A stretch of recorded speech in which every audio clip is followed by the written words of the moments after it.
Hey there, and thanks for clicking on the video. This weekend, I am running the Flying Squirrel 10-miler in Asheville, North Carolina. Right now, it's about midway through the week, and I just did a 1-mile time trial this morning on an asphalt track with a bunch of people. Ran a 5:13 in the Nike Streak Fly 2, so I'm feeling pretty good. That's about what I ran for Ultimate Runner last year, and I might be able to take a second or two off of that by Ultimate Runner at the end of this month. Anyway, Flying Squirrel 10-miler is a totally different race. It is all road, or mostly road, about 85% road, 15% gravel.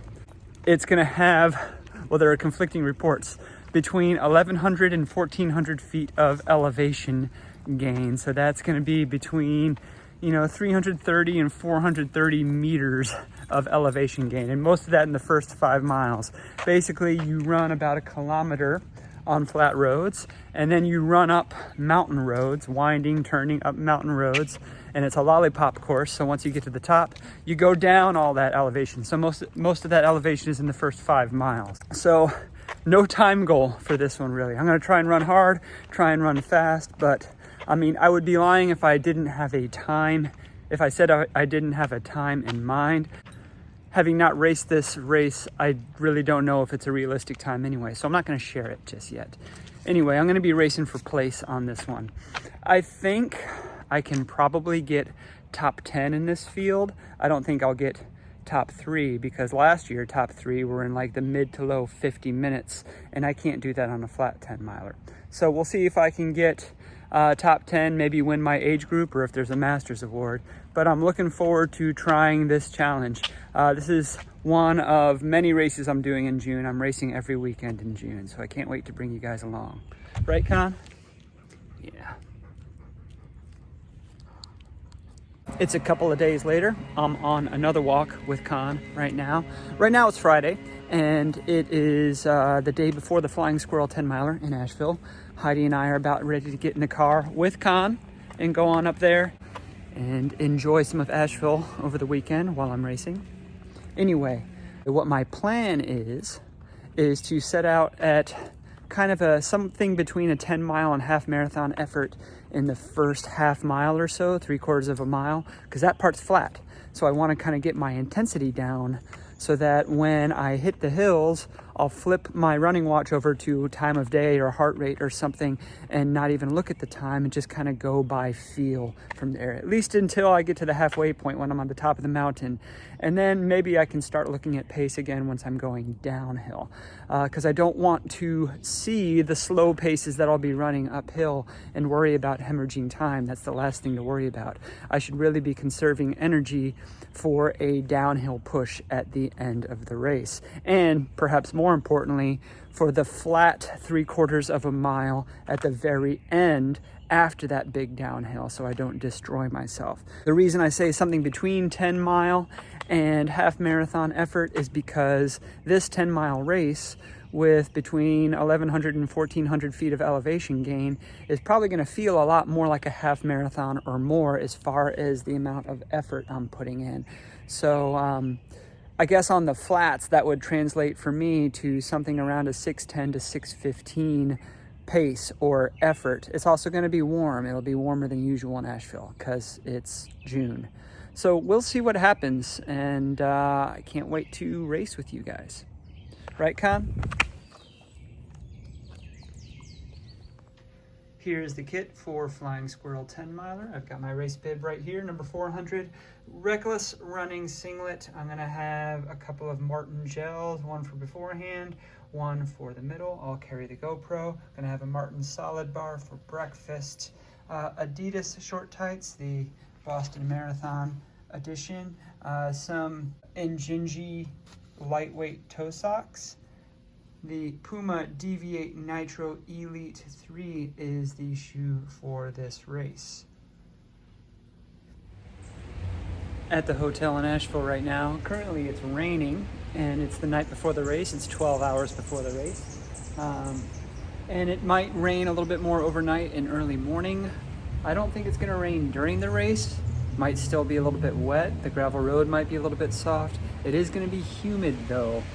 It's going to be in the mid 60s as far as dew point, and approaching the low 70s as far as actual temperature and real feel. So it's going to be a little bit of a sticky morning for a 10 miler with a lot of elevation.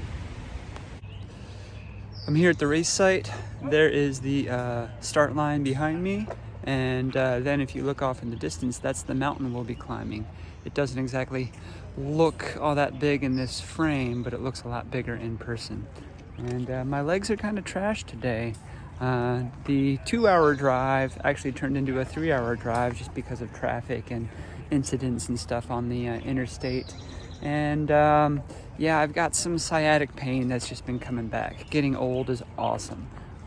It went away for a while. We'll see if it warms up into the run, and hopefully I'll be able to put something nice together. All right, so my original plan to kind of lock into an effort in the first half mile, I don't know how well that's going to go over, because the first half mile, even though it looks flat on the elevation profile, is pretty rolling. And like I said when I showed up, my legs are just trashy today.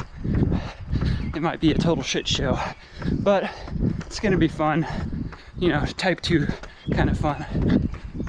3/4 of a mile in, I'm not sure if you can tell the slope of this road by the way the houses are tilted, but yeah, this is pretty awful. Not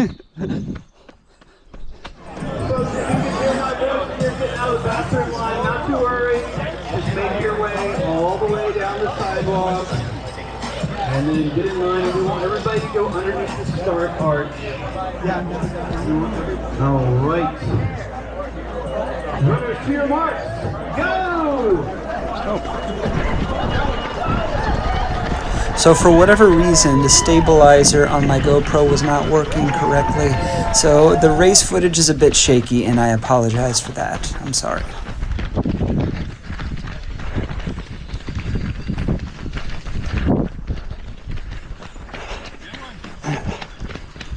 Up.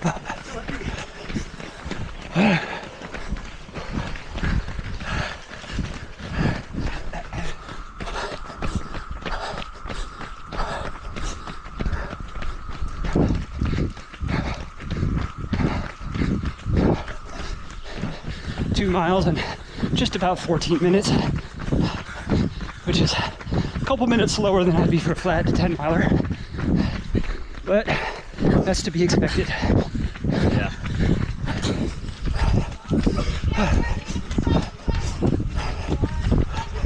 Oh man.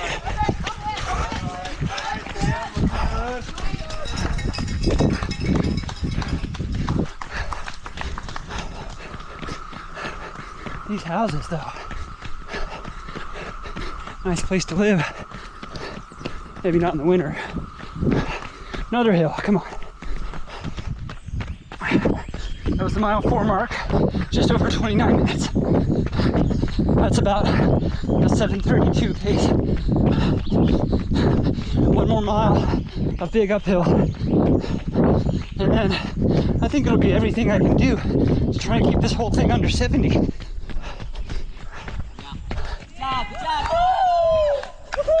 Last hill! Go! Getting after it. Good job. Shake harder. Awesome job!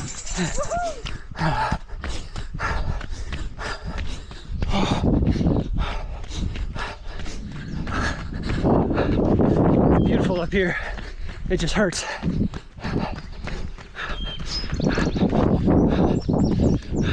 I've finally reached the halfway point, which means the top of the mountain. There's mile 5 right there, which means I get to start going downhill, which doesn't sound nearly as appealing right now.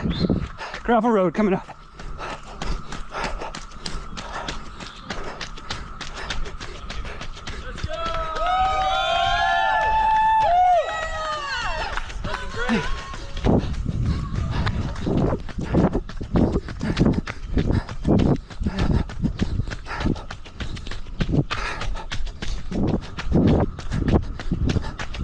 surface doesn't feel bad underfoot, but I have my Pumas because they're a little bit tougher and don't lose their response on this soft surface. Maybe that little bit of rain did well to kind of knock everything down and soften it up a little bit for this downhill. The gravel's getting a little coarser now, so I really have to watch my step. Again, glad I have the Pumas. Here's the mile 6 marker right here, and I'm hitting that in about 43.5 minutes, which means I've made up some good time.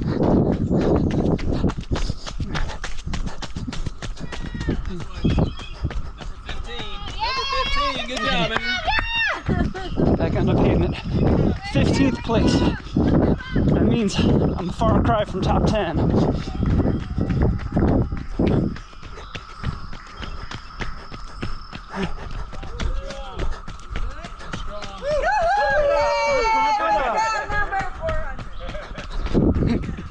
At this point, 7.5 to 7.75 miles in, this downhill is almost too steep. It's steep enough to run fast, but any more steep and it would be uncomfortable. Here I am coming up on mile 8. That seems a bit quick, honestly. Let's see what the time says.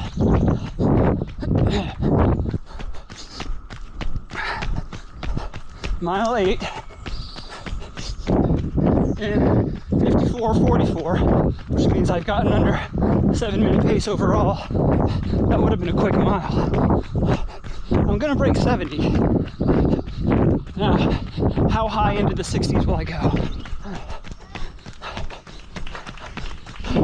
I remember from this intersection, I'm about 2,000 meters to go. Come on.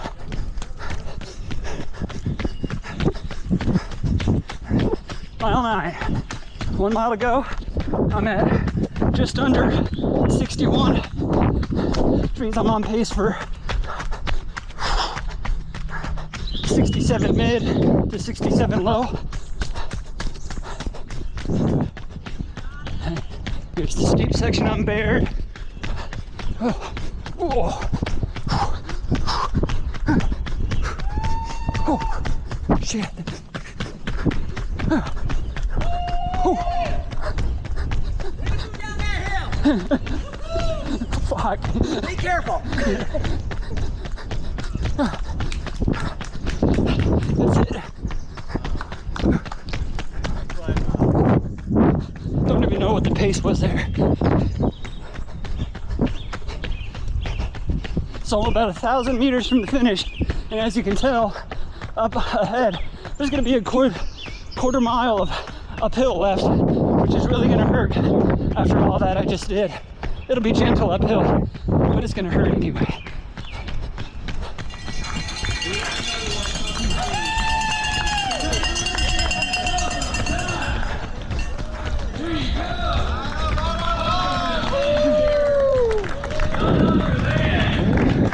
That was Willman Chase. Good job, Willman. Williman Chaz. Congratulations. All right, stop the watch at 66:50. I'll have to see what the official time is. They usually give me 1 or 2 seconds quicker than that. But according to my watch, that's a 6:42 average. To put that into perspective, I hit the 5 mile mark. I didn't eyeball it, but it was right around 37 minutes, which means I ran the back 5 miles in under 30 minutes in 29 something, probably close to my fastest 5 mile overall in the second half of that race. But I mean, it was downhill. Nevertheless, I was so cooked after the first 5 miles that I didn't know what I would be able to make up in the second 5 miles. It's amazing how much going down that mountain helps. So yeah, 66:50 we'll call that. I think that's a pretty good day. The time goal that I was keeping secret earlier this week is I was looking for about 66 minutes, maybe around 66 low or 66 flat. I knew that was not going to happen early in this race, but I got a lot closer than I expected. So yeah, I'm gonna do my cool down, see if I won any awards. Deep field, I think I was 15th. So I did place in my age group. I was 3rd in my age group, and it's 10-year age groups, which is tough. 10-year age groups, man. And this was a deep field. So 15th overall, 3rd in the 40 to 49 age group. 66:45 was my official time. All right, now let me sit down and give you all a race recap and shoe talk. Okay, Flying Squirrel 10 miler. Here we go, race recap. It was about what I expected it to be, although more so in every respect. I knew it was going to be pretty much 5 miles of climbing and then 5 miles of downhill. I knew the climbing was going to be a lot because, well, by my watch, it was closer to 1,100 feet. And I don't know if that's just how GPS does it. I don't know how they get their figure of 1,470 something. It was a lot. I mean, I believe it. Anyway, I know that's a lot, but it's hard to really wrap your head around. I've done the Grandfather Mountain Marathon a few times, which is about 3,000 feet of gain spread over 26 miles, not 1,100 feet kind of crammed into 5 miles. So it was very steep at times and then just less steep at other times. So once we really got into the hills, it was just, I mean, shuffling up the steep parts, and no matter how slow you went, it was going to be hard, and you were going to be getting acidic and just feeling the burn, and then learning how to recover on the parts where it's still uphill, but just less uphill. Lots of switchbacks, lots of just up, up, up, up, up, and it got old. As the miles went by, I kept on thinking, all right, 3 more miles to the top, 2 more miles to the top, 1 more mile to the top, and I had my watch set on time of day, so I was not even looking at the pace. If I had looked at the instantaneous pace at any moment, then I just would have gotten demoralized. I know that. My plan was to set it at time of day. I did, but since we started right on time at 8 a.m., I could still kind of tell how much time went by when we got to each mile marker. So I still got a little bit of feedback. And when we hit the 5 mile mark at the top at about 37 minutes, I was thinking, well, if I do 33 minutes for the next 5 miles, at least I'll be under 70. Now, keep in mind, on a flat 10 miler, I would be closer to 1 hour, closer to 60 minutes. Somewhere in the 61 to 62 minute range, although my best 10 miler time trial has been 59:27. Once we got over the top and we started going downhill, I was thinking, surely I can manage a 6:20 something pace overall to at least get under 70 and have something that begins with a 6 or with a 1:0 something rather than a 1:10. And as we got to the 7th mile, which was still on the gravel road at that point, I had cut a lot of time into it. And I was doing the math in my head. If I kept on cutting in that much time, I would surely be under 70. It's just how much under 70 would I be? And I started to really have fun with the race. When I was in the 4th mile, the 5th mile, and going up and up and up and up, I was just thinking, why am I doing this? But once I started going downhill on that gravel hill, I was like, oh, that's why. I was really having fun, and I wasn't really bombing it. I was just running comfortably fast at that point. It got uncomfortable later. So if we look at the pace graph from Strava here, the blue is my actual pace and the purple is the grade adjusted pace. And as you can see with the smooth graph and with the mile splits that Strava takes on its own, the GAP was actually pretty consistent the whole way through. I was just able to lean into it and really enjoy the downhills and just watch that time tick away, start cutting into that deficit that I had built with that uphill. By the time I got to the 8th mile, I knew I was going to be surely under 70 minutes. Just maybe it was going to be 68 mid or 69 high. Once I got to the 9th mile, I was like, wow, that came awfully quickly. I'm going to be at 67, maybe 66, and I ended up with 66 high. Every time I heard someone say it's the last hill, I knew they were lying, because there were even a couple of hills on that back 5 miles where it's mostly downhill. And then, when it stops going downhill and goes up a little bit, that little bit of up just feels painful.